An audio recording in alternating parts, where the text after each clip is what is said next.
नमस्कार,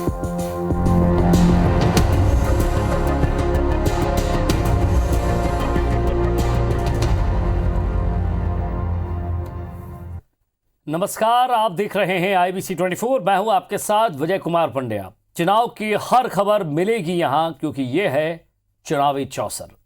शुरुआत उपचुनाव की खबरों से, क्योंकि मध्य प्रदेश में बीजेपी के मैं भी शिवराज के जवाब में कांग्रेस ने मैं भी मर्यादा पुरुषोत्तम अभियान छेड़ दिया है।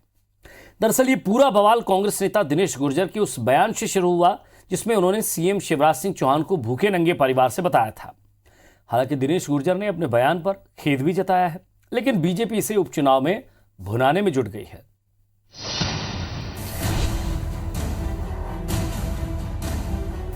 कांग्रेस के इस पोस्टर को ध्यान से देखिए। इसमें उपचुनाव की लड़ाई को सत्ता हरण करने वाले साधु और मर्यादा पुरुषोत्तम की लड़ाई बताया गया है। पोस्टर में पूर्व मुख्यमंत्री कमलनाथ का फोटो लगाकर लिखा गया है, मैं भी बनूंगा मर्यादा पुरुषोत्तम। कांग्रेस का ये कैंपेन बीजेपी की मैं भी शिवराज मुहिम का जवाब माना जा रहा है। कमलनाथ अपनी चुनावी सभा में ये दावा भी कर रहे हैं कि उनके राजनीतिक जीवन में कोई दाग नहीं है। साथ ही पूर्व की बीजेपी सरकार के घोटाले भी गिना रहे हैं। मेरे साथ कोई डंपर नहीं जुड़ा, कोई व्यापम नहीं जुड़ा, मेरे साथ कोई ई टेंडर का घोटाला नहीं जुड़ा। मेरे राजनीतिक जीवन में कोई मेरे ऊपर उंगली नहीं उठा सकता। जो मुख्यमंत्री शिवराज सिंह चौहान ये कह रहे हैं कि मैं गरीब हूँ, तो हमारा तो ये कहना है कि मध्य प्रदेश का एक एक परिवार, किसान परिवार भी और बाकी परिवार भी, मुख्यमंत्री जी आप जैसा गरीब बना दो उनको। भगवान श्री राम का जो अनुसरण करते हैं, भगवान बजरंगबली के जो भक्त हैं, ऐसे पूर्व मुख्यमंत्री कमलनाथ का आचरण एक मर्यादा पुरुषोत्तम जैसा है और ये आचरण की ही लड़ाई है। दरअसल कांग्रेस नेता दिनेश गुर्जर ने सीएम शिवराज सिंह चौहान को भूखे नंगे परिवार का बताया था, जिसके बाद बीजेपी ने मैं भी शिवराज कैंपेन की शुरुआत की, जिसमें ये टैगलाइन दी गई है कि अगर गरीब होना गुनाह है तो मैं भी शिवराज। बीजेपी ने इस कैंपेन के तहत उपचुनाव वाले विधानसभा क्षेत्रों में कांग्रेस के खिलाफ प्रदर्शन भी किया। बीजेपी चुनाव आयोग में शिकायत करने की बात कह रही है। इन चुनाव में जिस प्रकार कांग्रेस का सूपड़ा साफ हो रहा है और इसके कारण हैरान परेशान कांग्रेस और उसके नेता इस प्रकार की अनर्गल बातें कर रहे हैं, इसकी हम निंदा कर रहे हैं और उसी के विरोध स्वरूप आज यहाँ धरना दिया है। मुख्यमंत्री ने कहा देश की 85% जनसंख्या तो मोदी जी को पसंद करती है, भारतीय जनता पार्टी को पसंद करते, मुख्यमंत्री उनको कहा गया ऐसा बयान है कि अगर भूखा नंगा का 85% देश है, ये सारी की सारी कांग्रेस की देन है। भूखे नंगे गरीबों की सेवा करना यदि गुनाह है तो शिवराज सिंह गुनाहगार। राम जन्मभूमि का जो समर्थन नहीं किया लगातार 40-45 साल तक, वो क्या राम का नाम लेंगे? हालांकि कांग्रेस नेता दिनेश गुर्जर सीएम पर दिए अपने बयान पर खेद जता चुके हैं, जबकि सीएम शिवराज सिंह इसे कांग्रेस की घटिया मानसिकता बता रहे हैं। मैं इस बात के लिए मैं खेद व्यक्त करता हूं कि भूलवश मुझसे ये निकल गया। जो भिंड मुरैना में एक आम चलन की बात है, वो भाषा का दो शब्द मुझसे निकले, उसके लिए मैं खेद व्यक्त करता हूं। पर मैंने ये शिवराज जी से कहा था कि माननीय शिवराज जी ये बताएं कि आपकी संपत्ति विधायक बनने से पहले कितनी थी, आज हजारों करोड़ की कैसे हो गई। कभी कहते हैं नारियल लेके घूमता है, कभी कहते हैं लेट जाता है, कभी संपत्ति गिनाते हैं। ये कांग्रेस की घटिया मानसिकता है। कुल मिलाकर उपचुनाव को लेकर नेताओं में जुबानी जंग तेज हो गई है, जिसके शोर में मुद्दे गायब हो गए हैं। जनता ये सब देख रही है और समझ भी रही है। Bureau report IBC 24। तो आज पूर्व मुख्यमंत्री कमलनाथ ने मुरैना जिले की सुमावली विधानसभा के बागचीनी में चुनावी सभा को संबोधित किया और इस दौरान कमलनाथ ने ज्योतिरादित्य सिंधिया और शिवराज सिंह चौहान को निशाने पर लिया। कमलनाथ ने कहा कि पहले आप लोग महाराज के गुलाम रहे, अब आपको माफिया से आज़ादी चाहिए। उन्होंने बताया कि सरकार में रहने के दौरान उन्होंने माफिया के खिलाफ मुहिम शुरू की थी। माफिया की मुहिम में अंदल सिंह कंसाना फंसते, इसलिए उन्होंने सरकार गिराने का सौदा किया। कमलनाथ ने कहा कि बाबा साहब ने कभी नहीं सोचा था कि ऐसा भी दिन आएगा जब चुने हुए लोग बिक जाएंगे। कांग्रेस ने वोट से सरकार बनाई थी, नोट से बीजेपी ने सरकार बनाई है। कमलनाथ ने यह भी कहा कि उनके साथ कोई डंपर घोटाला नहीं जुड़ा है, कोई व्यापम नहीं जुड़ा है, कोई ई टेंडरिंग घोटाला नहीं जुड़ा है। उन्होंने कहा कि उनका राजनीतिक जीवन बिल्कुल सीधा और सरल रहा, कोई भी उंगली नहीं उठा सकता। मेरे साथ कोई डंपर नहीं जुड़ा, कोई व्यापम नहीं जुड़ा, मेरे साथ कोई ई टेंडर का घोटाला नहीं जुड़ा। मेरे राजनीतिक जीवन में कोई मेरे ऊपर उंगली नहीं उठा सकता। मुरैना के सुमावली में पूर्व नेता प्रतिपक्ष अजय सिंह ने सिंधिया और सुमावली प्रत्याशी अंदल सिंह कंसाना पर जमकर हमला बोला। कमलनाथ सरकार गिराने को लेकर उन्होंने कहा कि वो इसके लिए सिंधिया को दोषी नहीं मानते। उन्होंने कहा कि जो उनके परिवार की पृष्ठभूमि है उसी को निभाने का काम किया है सिंधिया ने। उन्होंने सुमावली से बीजेपी प्रत्याशी अंदल सिंह कंसाना पर रेत और शराब का अवैध धंधा करने का आरोप लगाया। साथ ही उन्होंने चंबल का सबसे बड़ा माफिया बताया। पलटवार में बीजेपी ने कहा कि अजय सिंह पहले उमंग सिंगार के बयान का जवाब दें। बीजेपी प्रवक्ता आशीष अग्रवाल ने दिग्विजय सिंह को रेत और शराब माफिया बताया। साथ ही कांग्रेस नेताओं के बयान को बौखलाहट बताया। अभी तो कुछ ही दिन हुए हैं, टाइगर से कौवा बन गए। 3 तारीख के बाद वो क्या रहेंगे, क्या बनेंगे, ये आप तय करेंगे। जिन्होंने कांग्रेस पार्टी को बेचकर आज भारतीय जनता पार्टी के उम्मीदवार बने, इन्होंने क्या नहीं बेचा?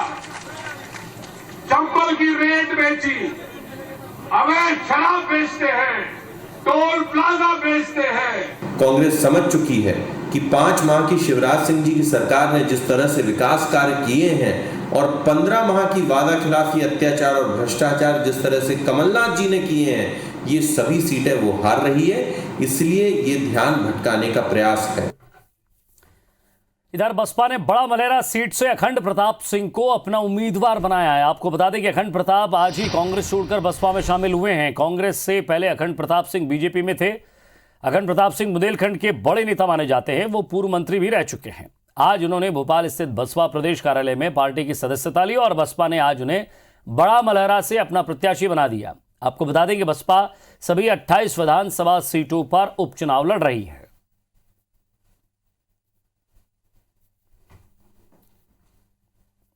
पार्टी टिकट देगी तो उस जगह करूँगा, तो पूरे मध्य प्रदेश में बहुजन समाज पार्टी के लिए काम करूँगा। और यहाँ निश्चित तौर से आने वाले समय में कमलनाथ की नहीं, शिवराज सिंह की नहीं, यहाँ बहन जी इसको चीफ मिनिस्टर बनाएंगी, बीएसपी की सरकार होगी। और इधर मध्य प्रदेश में 28 सीटों के लिए चुनावी शोर के साथ नामांकन का दौर भी जारी है। आज भी कई सीटों पर अलग अलग दलों के प्रत्याशियों ने नामांकन भरा है। कहीं जोर शोर से तो कहीं बिना रैली बिना जुलूस के ही प्रत्याशी नामांकन भरने पहुंचे। सांवेर सीट से मंत्री तुलसी सिलावट ने पर्चा भरा और इससे पहले सभा हुई जहां कई बड़े बीजेपी नेता शामिल हुए। कैलाश विजयवर्गीय ने सभा में मंच से दिग्विजय और कमलनाथ को चुन्नू मुन्नू की उपाधि दे डाली। उन्होंने कहा कि ये दोनों कांग्रेस पार्टी की चुन्नू मुन्नू हैं। इसके अलावा ग्वालियर से कांग्रेस प्रत्याशी सुनील शर्मा नामांकन दाखिल करने के लिए पहुंचे। ग्वालियर पूर्व से बीजेपी के मुन्नालाल गोयल, मानदाता से बीजेपी के नारायण पटेल ने पर्चा भरा तो कांग्रेस से भी अनूपपुर प्रत्याशी विश्वनाथ सिंह और बमोरी से केएल अग्रवाल ने नामांकन भरा। सभी प्रत्याशियों ने जीत के दावे किए।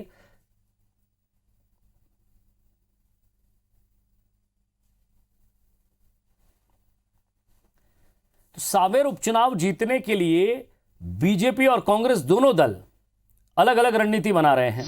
बीजेपी जहां क्रिकेट की तर्ज पर प्लानिंग कर रही है तो वहीं कांग्रेस हॉकी की स्ट्रैटेजी अपना रही है। दोनों ही दलों ने युवा मतदाताओं पर फोकस किया है। बीजेपी की युवा विंग भाजपा युवा मोर्चा ने क्रिकेट की तर्ज पर हर बूथ पर स्पेशल 11 की टीम तैयार की है। सांवेर में कुल 295 बूथ हैं। हर बूथ पर 11 लोगों की स्पेशल टीम बनाई गई है जो पन्ना प्रमुख के साथ मिलकर काम करेंगे। इस टीम में सोशल मीडिया एक्सपर्ट और स्थानीय पकड़ वाले युवाओं को रखा गया है। वहीं यूथ कांग्रेस ने बूथ स्तर पर हॉकी की तरह मेन टू मेन मार्किंग की स्ट्रेटेजी बनाई है।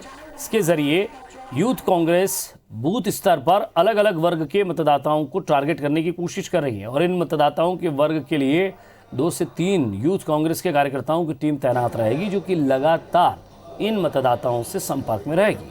कितनी देर रहेंगी? जो जुड़ते हैं लोग उनमें हम लोग टॉप के 11 लोग निकालते हैं जिन्हें स्पेशल 11 नाम दिया जाता है और फिर वो अपनी अपनी टीम बनाते हैं बूथ की और वो लोग फिर घर घर संपर्क करके ज़्यादा से ज़्यादा लोग राष्ट्रवादी विचारधारा से जुड़े उसका प्रयास करते हैं। तो इस प्रकार से स्पेशल 11 टीम का करीब करीब जो 50,000 मतदाता हैं उसको मैन टू मैन मार्किंग करने का प्रयास यूथ कांग्रेस द्वारा किया गया है और हर बूथ 10 यूथ, जो पूर्व में 2018 के इलेक्शन में भी यूथ कांग्रेस की एक रणनीति थी, तो निश्चित रूप से इस चुनाव में भी यूथ कांग्रेस चाहे बूथ की बात हो, चाहे प्रचार की बात हो, चाहे क्षेत्रीय मुद्दे उठाने की बात हो, चाहे 15 महीने की जो कमलनाथ सरकार की जो कई सफलताएं थी उनको घर घर तक पहुँचाने का काम यूथ कांग्रेस करेगी। सावेर के कद्दावर नेता रहे पूर्व मंत्री दिवंगत प्रकाश सोनकर के खास समर्थक जगमोहन वर्मा की नाराजगी अब तक बरकरार है। वो सावेर चुनाव में उम्मीदवार के तौर पर खड़े हो सकते हैं। भाजपा सहकारिता प्रकोष्ठ के अध्यक्ष जगमोहन वर्मा ने पाल्दा के मजदूरों के मुद्दे पर भाजपा से इस्तीफा दे दिया है। वर्मा को मनाने की भाजपा की कोशिश अब तक नाकाम रही है। जगमोहन वर्मा अपने फैसले पर अटल हैं और सावेर उपचुनाव में नामांकन दाखिल कर सकते हैं। जगमोहन वर्मा ने आरोप लगाया कि पाल्दा में मजदूरों के साथ उद्योगपति गलत व्यवहार कर रहे हैं और भाजपा के पदाधिकारियों ने भी उद्यमियों का ही साथ दिया है, लिहाजा उन्होंने पार्टी छोड़ दी है। हालांकि वर्मा ने नामांकन फॉर्म खरीद लिया है। अब नामांकन की अंतिम तारीख के पहले वे क्या फैसला लेते हैं ये तो वक्त ही बताएगा। मैं अपने लिए मांगने के लिए थोड़ी मैंने इस्तीफा दिया। मैं तो आज भी कह रहा हूँ खुले रूप से कि मैं अम्मल के लिए लड़ रहा हूँ, लड़ता रहूंगा। पार्टी में मैंने काम किया, पार्टी मेरी माँ थी परसों तक, आज माँ से मैं अलग हो गया, मैंने घर अलग बसा लिया और इस बसावट में मेरे हमारे साथियों के साथ कि कल नामांकन की आखिरी तारीख है। कल मैं अपनी स्थिति स्पष्ट करूंगा, आपको बता दूंगा। मध्य प्रदेश में भारतीय जनता पार्टी ने विधानसभा उपचुनाव के लिए अपने स्टार प्रचारकों की फौज उतार दी है। बीजेपी ने स्टार प्रचारकों की लिस्ट जारी की। इसमें शिवराज सिंह चौहान के अलावा ज्योतिरादित्य सिंधिया को भी शामिल किया गया है। इससे पहले बीजेपी के चुनाव प्रचार के पोस्टरों से सिंधिया नदारद थे और इधर इस पर कांग्रेस ने भी बीजेपी पर तंज कसा है। वहीं उपचुनाव को लेकर पीएम मोदी, गृहमंत्री अमित शाह और बीजेपी के राष्ट्रीय अध्यक्ष जेपी नड्डा ने प्रचार से दूरी बना ली है। इन नेताओं का नाम सूची में नहीं है। बीजेपी के स्टार प्रचारकों को ही इस लिस्ट में शामिल किया गया। शिवराज सिंह चौहान, प्रदेश अध्यक्ष वीडी शर्मा, दुष्यंत कुमार गौतम, विनय सहस्त्रबुद्धे, नरेंद्र सिंह तोमर, थावरचंद गहलोत, कैलाश विजयवर्गीय, धर्मेंद्र प्रधान, उमा भारती, ज्योतिरादित्य सिंधिया, प्रहलाद पटेल, फग्गन सिंह कुलस्ते, प्रभात झा, नंद कुमार सिंह चौहान, राकेश सिंह, सत्यनारायण जटिया, लाल सिंह आर्य, ओम प्रकाश धुर्वे, सुधीर गुप्ता, कृष्ण मुरारी मोगे, सुहास भगत, हितानंद शर्मा, नरोत्तम मिश्रा, गोपाल भार्गव, भूपेंद्र सिंह, जगदीश देवड़ा, कमल पटेल, यशोधरा राजे सिंधिया, जयभान सिंह पवैया और उमाशंकर गुप्ता शामिल हैं।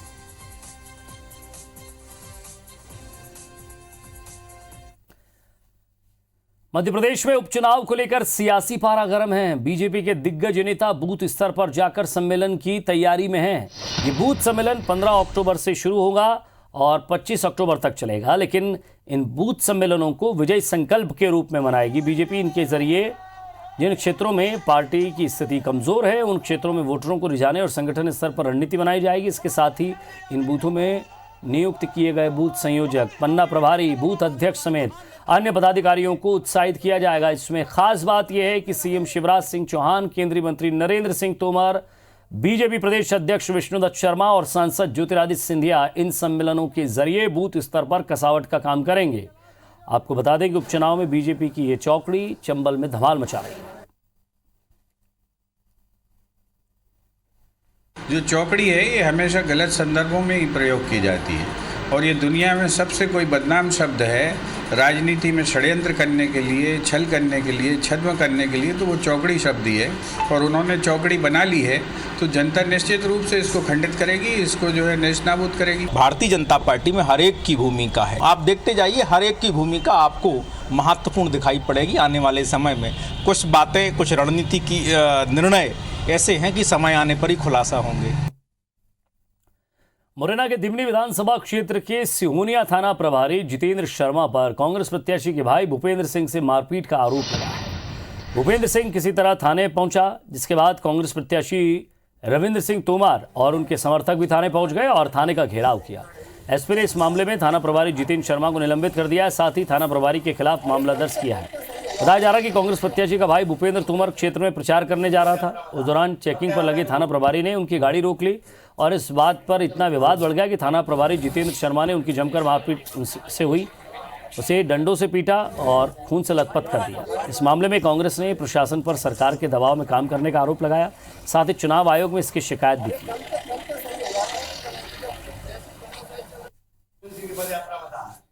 जितेंद्र शर्मा ने मेरे को बाहर से पकड़ के लाए, पूरा स्टाफ, और नीचे डाल के तब पट्टों से मारा, पूरे लातों से डंडों से, और मैंने इसके सर पे पैरों पे नहीं मारा, माँ की गाली देके इतने पट्टे मारे मेरे को, बहुत बुरा लग रहा है मुझे, मरते हुए छोड़ा इसने, बहुत मारा है। डिमरी के प्रत्याशी भाई रविंद्र तोमर जी के छोटे भाई को जिस तरीके से बुरी तरीके से जो है मारपीट करके घायल किया गया है, खुद खच्चर किया गया है, ये जितनी निंदा की जाए कम है।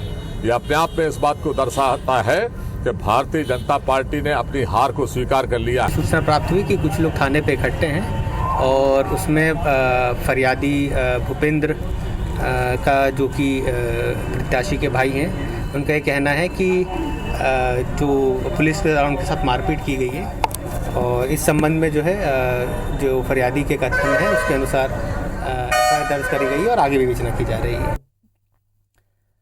इधर मंदसौर के सुवासरा उपचुनाव में दोनों दलों ने अपनी ताकत झोंक दी है। मुख्यमंत्री शिवराज सिंह चौहान सुवासरा में 2 बार दौरा कर चुके हैं, वहीं पूर्व मुख्यमंत्री कमलनाथ भी दौरा कर चुके हैं। कांग्रेस प्रत्याशी राकेश पाटीदार मिट्टी से लेप कर खुद को किसान का बेटा बता रहे हैं, साथ ही अपने जनसंपर्क में बड़े बुजुर्गों के पैर छूकर खुद को संस्कारवान बता रहे हैं। उधर भाजपा प्रत्याशी हरदीप सिंह डंग भी खुद को बजरंग बली का परम भक्त बता रहे हैं, लेकिन इन सब के बीच दोनों दलों में बजरंग बली को अपना अपना बनाने की होड़ लगी हुई। जनसभाओं में जय श्री राम, हर हर महादेव और बजरंग बली की जय के नारे लग रहे हैं। अपने अपने आराध्य देवता होते हैं, सब उनकी पूजा करते हैं, और मैं बजरंग बली को मानता तो उनकी पूजा करता हूँ। सही बात तो ये कि मैंने जो मुहूर्त निकाला ना, वो मंगलवार के परम भक्त तो कमलनाथ जी है, जिन्होंने कभी हनुमान भक्ति का ढिंढोरा नहीं पीटा। उन्होंने उनके छिंदवाड़ा क्षेत्र में 101 फीट ऊंची हनुमान जी की मूर्ति बनाई, पर कभी उन्होंने इस तरीके का प्रचार प्रसार नहीं किया। जो हनुमान भक्त हमारे यहाँ घूमता फिर रहा एक ढोंगी, हमारी कोई भक्ति नहीं, हम गौ भक्त हैं। हम तो किसान परिवार से हैं, हम गौ भक्त हैं, गायों की सेवा करते हैं।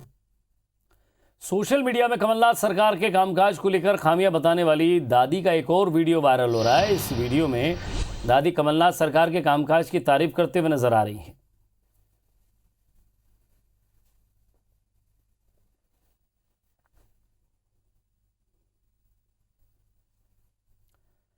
और मध्य प्रदेश विधानसभा उपचुनाव के लिए आचार संहिता लागू होने के बीच कांग्रेस ने भाजपा नेताओं पर गंभीर आरोप लगाए हैं। कांग्रेस का आरोप है कि प्रदेश के मंत्रियों और चुनाव मैदान में उतरे उम्मीदवारों के रिश्तेदार, नजदीकी समर्थक, अफसर चुनाव वाले क्षेत्रों में पदस्थ हैं। ऐसे में निष्पक्ष चुनाव को लेकर आशंका जताई जा रही है। कांग्रेस ने चुनाव आयोग से चुनाव लड़ रहे मंत्री तुलसी सिलावट के भाई सुरेश सिलावट और मंत्री विश्वास सारंग के रिश्तेदार अनूपपुर एसपी अभिषेक राजन सहित कई अफसरों को हटाने की मांग की है। कांग्रेस की तरफ से चुनाव आयोग प्रभारी कार्य जेपी धनोपिया ने आयोग में मुख्य निर्वाचन पदाधिकारी वीरा राणा को ये शिकायत भेजी। उसमें कहा कि मंत्री विश्वास सारंग के नजदीकी रिश्तेदार अभिषेक राजन अनूपपुर विधानसभा क्षेत्र में एसपी के पद पर पदस्थ हैं। नियमानुसार चुनाव होने की अवधि में किसी भी मंत्री का रिश्तेदार विधानसभा क्षेत्र में पदस्थ नहीं रह सकता। कांग्रेस का आरोप है कि लंबे अरसे से जमे या फिर चुनाव के लिहाज से जिन अफसरों की पोस्टिंग भाजपा सरकार ने की है, उन्हें चुनाव आयोग जल्द से जल्द हटाए ताकि चुनाव निष्पक्ष हो सके।